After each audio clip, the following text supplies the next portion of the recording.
Hey everyone, today we're going to talk about patience. And I mean, really talk about it. Because what if I told you that this virtue we all think of as just kind of passively waiting is actually one of the most active, courageous things you can possibly do? Let's dive in. So seriously, when you hear the word patience, what pops into your head? For most of us, it's just waiting, right? Stuck in traffic, in a long line at the store, just gritting your teeth and getting through it. But what if that's not the point at all? What if we've been getting this whole idea wrong? All right, so let's jump into our first big idea here. The way we usually think about patience, as just waiting it out, well, it completely misses the mark, especially when you look at it from a biblical perspective. It's not about doing nothing. It's about a very, very specific kind of action. And here it is. This is the big shift.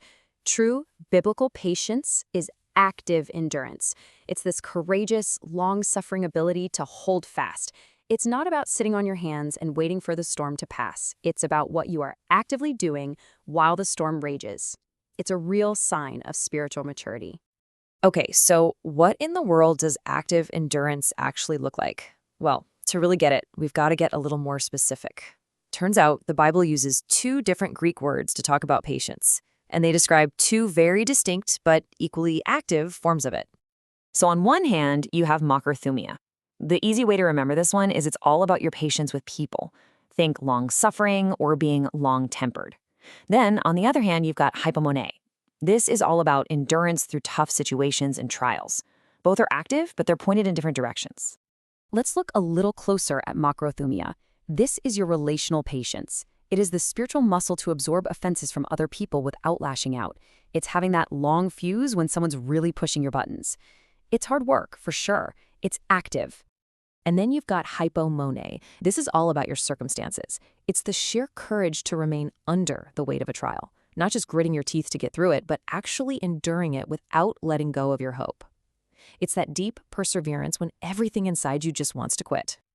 And this isn't just some nice self-help tip. The Bible lists makrothumia, that long-suffering patience with other people, as one of the primary fruits of the Spirit. It's a real, tangible sign of genuine spiritual growth.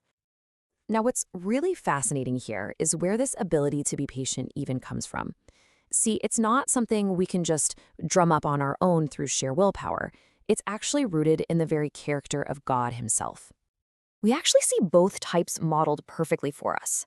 God the Father shows us makrothumia. He's described as slow to anger, with all of us, patiently giving us the space to turn things around.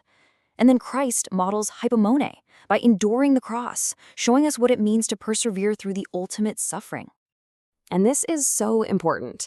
God's patience has a purpose. It's not just him being indifferent or twiddling his thumbs. It is an active, intentional waiting that's driven by his desire for people to come back to him. His patience has a goal. So, if patience, especially that Hypomonē kind, is all about enduring trials, it brings up a really tough but important question. What's the point of all the suffering we have to go through? Well, the Bible gives a surprisingly direct answer. This passage from Romans, it's an absolute game changer. It totally reframes suffering. It's not some random, meaningless thing we have to get through.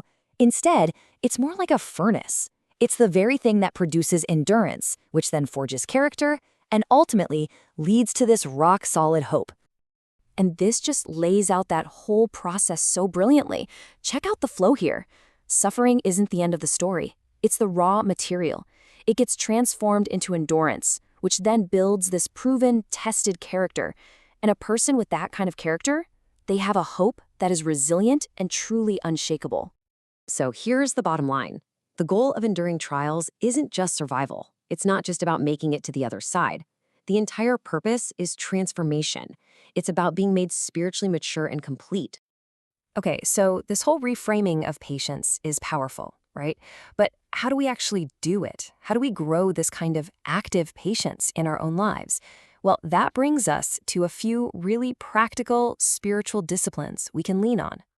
It really boils down to three core practices. First, we have to anchor our hope in the truth we find in Scripture. Second, it's about committing to prayer and the hard, active work of endurance. And finally, it all gets put to the test in our relationships and how we treat other people with real humility. A massive part of this is something you could call preaching the gospel to yourself. It's about constantly reminding yourself of the incredible, infinite patience that God has already shown you. When you truly let it sink in how much grace you've received, it becomes this powerful fuel to show that same kind of grace to others. And on a practical level, this means we have to consciously govern our responses. Think about it like this chart. When provocation is high, we have a choice. We can just let our anger shoot through the roof, or we can make an intentional choice to increase our level of understanding to match that provocation. That active choice is what keeps anger low. Just like the proverb says, whoever is slow to anger has great understanding. It's an active choice. And maybe this is the perfect metaphor to tie it all together. The farmer. A farmer doesn't just sit back and do nothing. No way. He prepares the soil, plants the seeds, he waters, he pulls weeds. His waiting is active, it's purposeful, and it's filled with hope for a harvest he can't see yet. Now that is active patience. So, we'll leave you with this final thought to chew on. If your patience starts to look more like that farmer's, active, hardworking, and hopeful, what precious fruit, what amazing harvest is it preparing for in your life? Thanks for digging into this with us.